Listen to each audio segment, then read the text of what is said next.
The Tonight Show studio in Burbank ran cold in the fall of 1973. Television studios always do. The stage lights generate heat, so the air conditioning runs high to compensate, and the people standing around in the wings feel the chill, while the people under the lights feel nothing but warmth. Johnny Carson was at his desk that evening, and he was more alert than his 11 years on that stage usually required him to be, because the two guests scheduled for that night were the specific combination that produces either extraordinary television or something that required an apology to the network the following morning. He had done the math, and he was not certain which outcome he was walking toward. Pam Grier was in her dressing room at the end of the hall. 24 years old, Coffee had opened 6 months earlier and done something to the entertainment industry's understanding of what a film with a black female lead in an action context could produce commercially and culturally. She was at the specific moment of a career where the thing that had been building had arrived, and the arrival was larger than even the people who had believed in it had been prepared for. She was there to talk about the film, about what was coming next,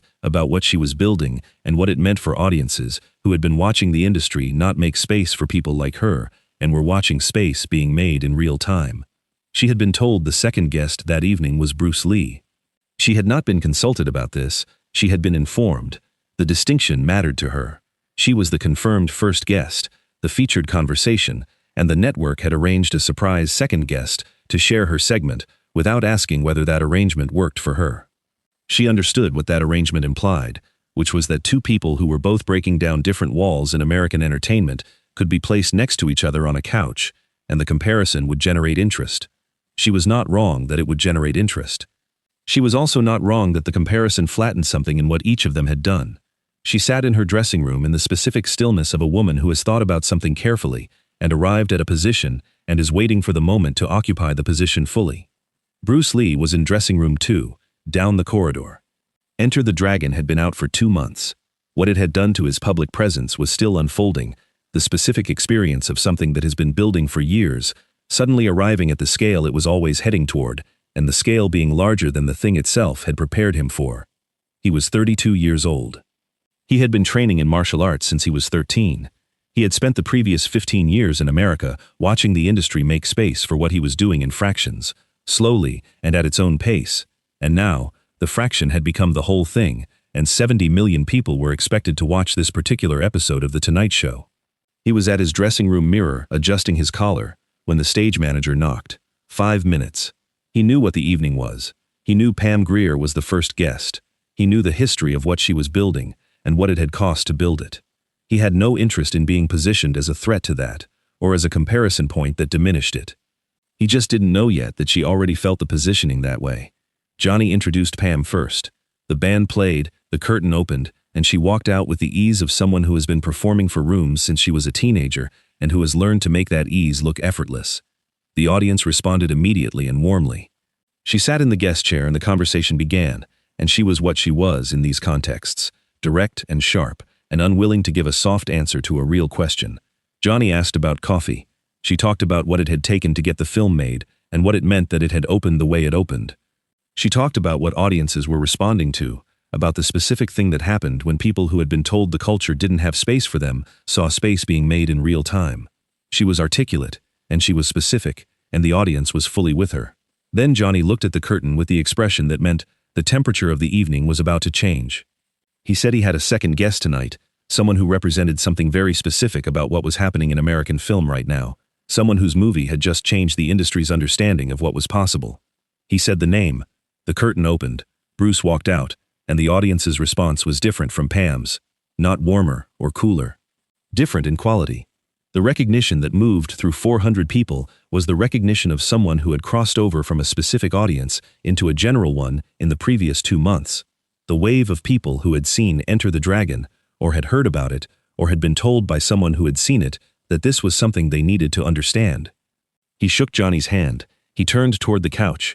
He looked at Pam. She looked at him. Something moved through that look that the cameras caught, but that the cameras couldn't fully explain. 400 people in the studio felt it. 70 million people at home felt something like it. The specific signal that comes through a television screen when two people on a couch are not performing friendliness, but are actually assessing each other. He sat down. Johnny said what Johnny said when he had assembled a couch configuration he had been thinking about for weeks. He said he had two of the most exciting new forces in American film sitting next to each other, and he was going to ask each of them what they thought of what the other was doing. He asked Bruce first. Bruce said Pam Grier had done something specific and important. She had made a film in a context that the industry had not made space for, and she had made it well enough that the space had expanded around it. He said that mattered, not as a political statement, but as a practical fact about what the culture was doing and what she had contributed to that movement. He said it directly and without performance. The audience responded warmly. Pam listened. Johnny turned to her. He asked what she made of what Bruce had done with Enter the Dragon. She said, "I think it's impressive work. I think what he's built over many years is genuinely extraordinary." She paused, and then she said the thing. She said, "What I want to be honest about is that being put on this couch next to Bruce and being asked what we have in common is a question that assumes the comparison is useful, and I'm not sure it is. I have spent my career fighting for space that the industry wasn't going to give me without the fight. What I've done in coffee isn't comparable to what Bruce has done in Enter the Dragon. They're different fights in different contexts with different histories," she said. "I don't mean that as a criticism of Bruce. I mean it as a statement about what this booking implies, which is that two people doing interesting things in film right now are doing the same kind of thing, and I don't think we are." The audience went to the attentive quiet of a room that has heard something specific said in a gentle register that contains something more pointed underneath. Johnny said, "That's a fair distinction." Pam said, "I'm not finished." She looked at Bruce. She said, "What I also want to say, honestly, because I think honest is more respectful than polite, is that what gets called martial arts in American entertainment in 1973 is a thing that I want to understand more clearly. I've watched the films. I've watched the demonstrations. What I see is someone who is extraordinarily skilled at moving in a specific way for cameras. What I haven't seen is evidence that what films show is what the person is."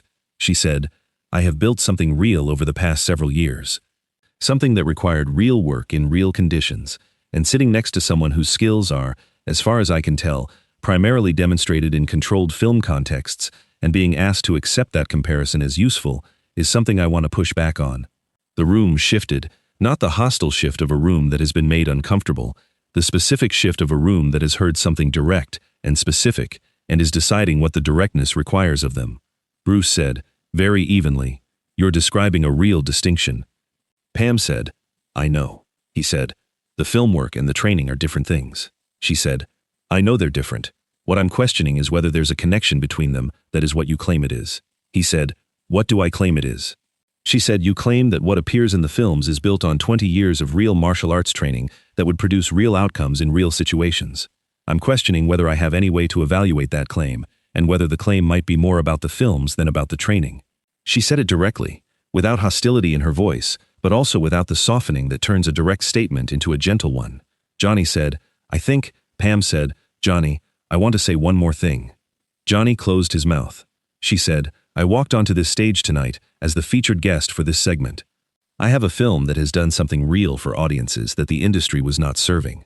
And the network arranged a second guest for my segment without asking me whether that arrangement worked, and the second guest is someone whose presence implies that what he and I are doing is comparable.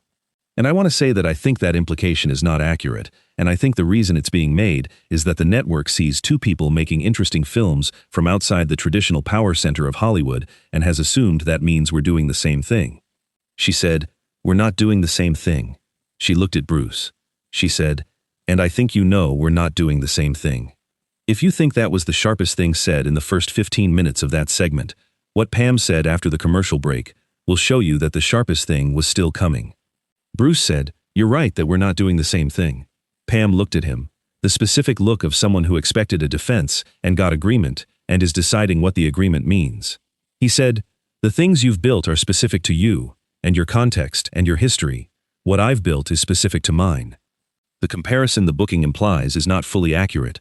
She said, "But," he said, "but I want to address the other part of what you said, the part about whether the training is what I claim it is, whether the films are the primary thing, and the training is the frame around the films, rather than the other way around." She said, "Yes, that's the part I'm questioning." He said, "What would answer the question?" She said, "I don't know that anything on a television couch would." He said, "Then the question is whether you're comfortable holding the position without the answer." She looked at him.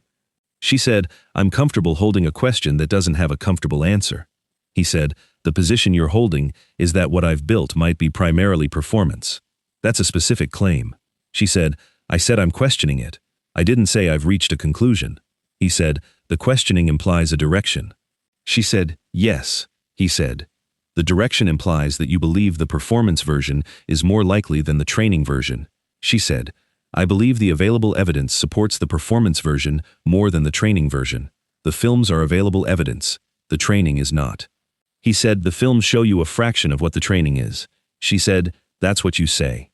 He said, yes. The room was completely still.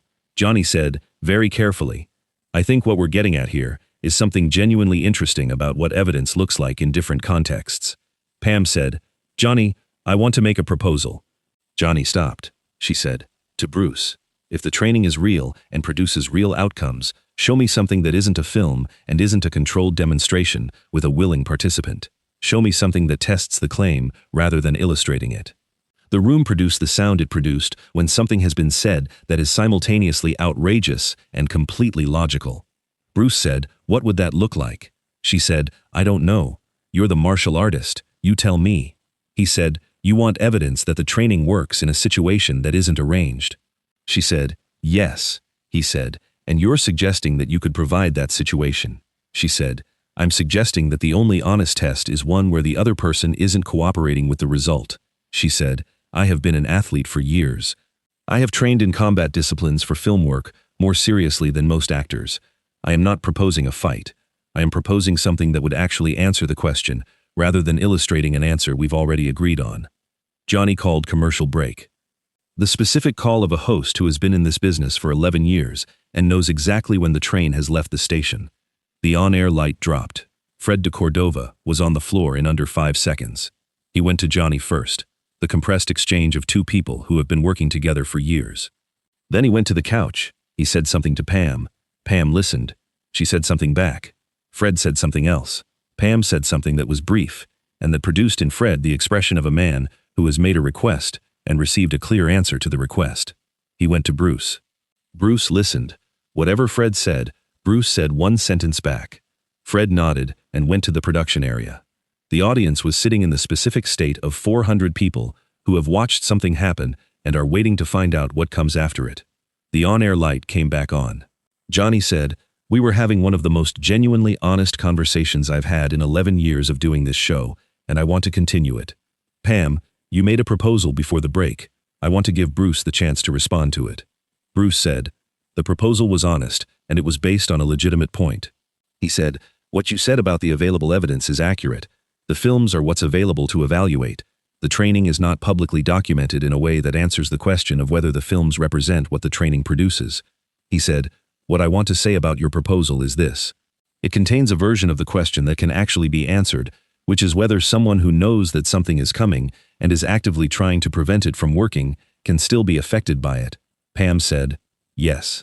He said, that's a different question from whether the films are real. It's a more honest question, she said. I know. He said, the honest answer to that question requires a demonstration that isn't arranged for a predetermined outcome. She said, yes. He said, are you still proposing to be the other person in that demonstration? She said, I'm proposing that if the claim is real, it should be demonstrable in conditions that aren't controlled for the claim. Bruce said, all right. The room made the sound rooms make when a single word has changed the structure of the evening. Johnny said, I want to be very clear that what we're talking about is a demonstration. Bruce said, it's a demonstration. Nobody gets hurt. Nothing is arranged. The only thing that's happening is an honest test of a specific claim. Pam said, I'm willing. He said, I know you are. That's why it means something. The stage crew cleared the space in front of the couch. Cameras repositioned. Johnny watched all of this with the expression of a man who has made peace with the fact that the best thing that can happen in this moment is to let the moment be what it is. They stood across from each other in the center of the Tonight Show stage. Pam Grier was 24 years old, 5 feet 8 inches, an athlete in the specific physical condition that serious film work in action contexts produces when the person takes it seriously. She was not a trained martial artist. She was a person who had trained seriously for film contexts and who was not going to cooperate with a predetermined outcome. Bruce Lee was 32 years old, 5'7", 140 pounds, and 20 years of something that he had been unable to demonstrate to her satisfaction from a couch. He said, put your hands up, both of them. Try to grab me or push me away, or do whatever you would naturally do if someone was coming toward you. She put her hands up, not as a performance, the real posture of someone who has been in physical training contexts and who knows what her hands are for. He moved toward her. What I can tell you about what happened in the next 3 seconds is what I observed and what the observation produced in the people around me, because the specific mechanism of what Bruce did was faster than my ability to track it with the precision it deserved. He moved toward her. Her hands came out to meet him, the natural push-away instinct of someone encountering an approach. His hands were there before hers arrived, where they were going, not blocking them, meeting them at the moment they committed, and the contact he made was brief and precise, at points on her forearms that she would later describe as feeling like nothing and producing everything. She stumbled, 1 step back. Her hands went to a position that hadn't been a decision, the kind of movement a body makes when it has received a signal that bypassed the usual channels. She stood there for a moment. She said, "I didn't feel anything." Bruce said, "I know." She said, I felt contact." "I felt you touch my arms," he said. "Yes," she said. "I didn't feel a force, and I moved anyway." He said, "The force wasn't aimed at where you felt it. It was aimed at where your balance was." She looked at her arms, then at him. She said, "That's not what I was expecting." He said, "I know." The audience had gone to the quiet that is not the absence of sound but the presence of something that has replaced sound. Pam said, "Do it again." He said, "Why?" She said, "Because I want to understand what happened the first time, and I can't understand it from the inside of it. I need to feel it again knowing what I'm looking for." He said, "Most people ask that." She said, "What do most people find the second time?" He said, "The same thing. The thing I'm doing doesn't announce itself differently the second time." She said, "Then show me a second time." He moved toward her again. The second time she felt him coming and tried to brace. Her hands positioned themselves differently, the intelligent adjustment of someone who has processed the first exchange and is trying to apply the information. The result was the same. Not the same stumble. The same quality of movement being produced in her body through a mechanism she hadn't planned for and couldn't fully intercept. She stood after the second exchange with the expression I have thought about most from that evening, more than the first exchange or the second exchange or the conversation that preceded them. It was the expression of a woman who has asked a question seriously and received an answer that was more serious than the question. She said, "I was right that I couldn't evaluate it from the available evidence." Bruce said, "Yes." She said, "I was wrong about what the missing evidence would show." Bruce said, "You asked the right question. You had the wrong prediction for the answer." She said, "The prediction was based on what I could evaluate." Bruce said, "Yes, the prediction was honest." She said, "And it was wrong." Bruce said, "Yes." She was quiet for a moment. Then she said something that made the studio go to the complete silence that studios only go to when something has been said that the room needs time to fully receive. She said, "I owe you an apology." She said it directly, not as a performance of the apology, as the apology. She said, "I came onto this stage tonight with a position about what you are that was based on incomplete information, and I said that position publicly and specifically, and I want to say publicly and specifically that the position was wrong about the most important part of it." She said, "What you've built is real." What I questioned was whether the training was real or whether the films were the real thing and the training was the frame. The answer is, the training is real. I experienced the answer. She said, "I also want to say that what I said about the booking was accurate, and I'm not apologizing for that. Being placed in a comparison without being asked is a real thing that happened, and I stand by naming it." Bruce said, "You should stand by it." She looked at him. He said, "The comparison implies something about what each of us is doing that isn't accurate. What you've built is its own thing. What I've built is its own thing. The network, putting us on the same couch and asking what we have in common, is a simplification that doesn't serve either of us." He said, "What you said about that was the right thing to say. The other thing you said was based on what you had available to evaluate with." She said, "And what I had available to evaluate with wasn't enough." He said, "No." She said, "And now it is." He said, "Now it is." The room exhaled, the specific sound of 400 people releasing something they had been holding for 35 minutes. Johnny Carson looked at camera 1. He said something that he would later describe as the most honest thing he had said in 11 years of doing the show, which was, "I have been trying to make interesting television for a long time, and what I have mostly made is television that was interesting while you were watching it. What I just watched will be interesting for a long time after." The audience applauded, not the prompted applause of a room following a cue. the genuine kind. The last 15 minutes of the segment were the easiest 15 minutes of the evening. Johnny asked Pam about what was coming next, and she talked about it with the energy of someone who has set something down and can use both hands for what's in front of her.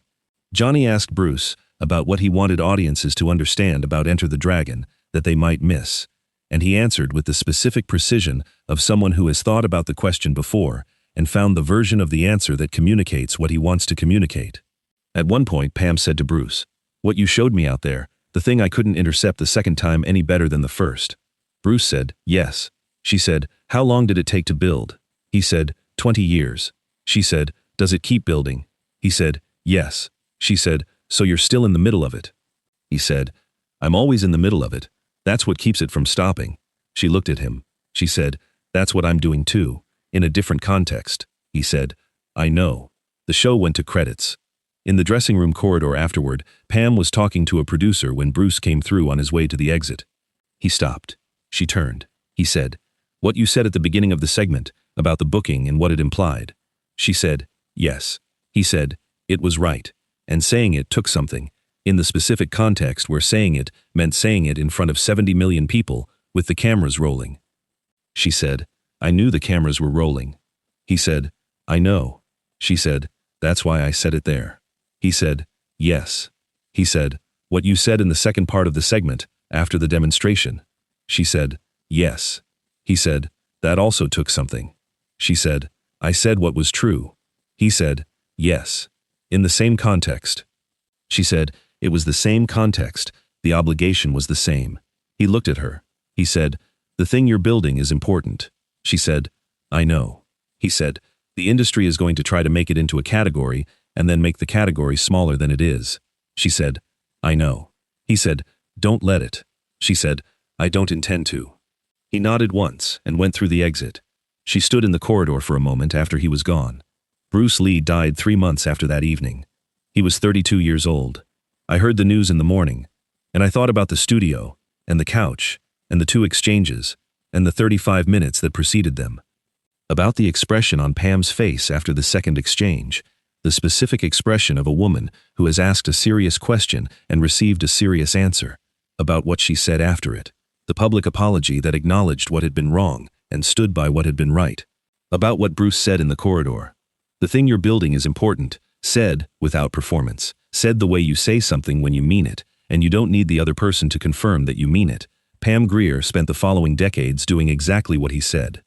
The industry tried to make the category smaller than it was, repeatedly and in specific ways. She did not let it. The thing she was building in 1973 is still the thing she is known for, the specific and non-negotiable version of what she was and what she built. The segment from that Thursday evening in 1973 is on record somewhere in NBC's archives, labeled with a date and a show number, and what it contains is 35 minutes that started as one thing and became something else. 70 million people watched it the first time. The ones who have seen it since say the same thing about it, that it was more honest than most television is, because the people making it were being honest with each other rather than with the cameras, and the cameras caught all of it anyway. That's the whole story.